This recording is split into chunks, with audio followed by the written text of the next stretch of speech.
Hello, I'm Byron Crawford. I write the back page for Kentucky Living magazine.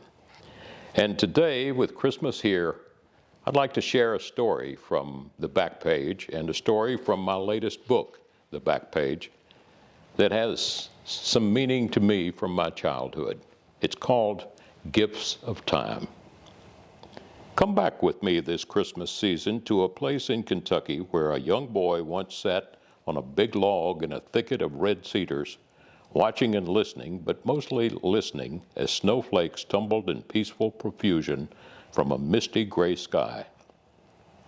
The boy, who couldn't have been more than 12, had been to this place before, but never when snow was falling so softly upon the cedars. That boy was me. My ears were good back then, not ringing as they are today, so the silence, broken only by the hushed percussion of snowflakes coming to rest upon one another, left me with a memory that has lasted all these years. I didn't realize at the time that those few moments of winter solitude in God's snowscape on a hillside above a creek would never be duplicated, though I tried to go back there later when the snow fell again. There was never another time when I found nature in such perfect harmony, the wind so calm, the light of mellow haze upon the valley of canebrakes and finch rows that I loved, the snowflakes of the right design to produce a gentle rustling as though 1,000 tiny gifts were being unwrapped under the cedars.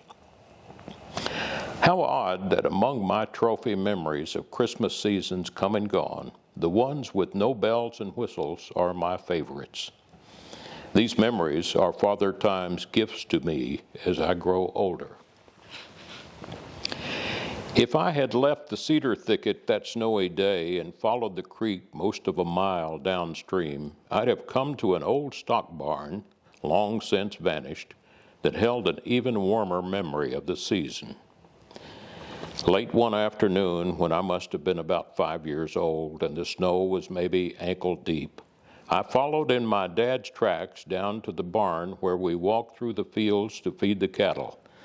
The barn was a pretty good walk from our farmhouse, and by the time we got there, I told Dad that my toes were really cold. He set me down on a bale of hay, knelt on his knee in front of me, took off my boots and socks, rubbed my toes, looked a bit worried, then did something I would never have expected. He opened his old coat, unbuttoned his shirt, cradled my cold feet in his calloused hands, and drew them inside his shirt, then pressed them against his belly to warm.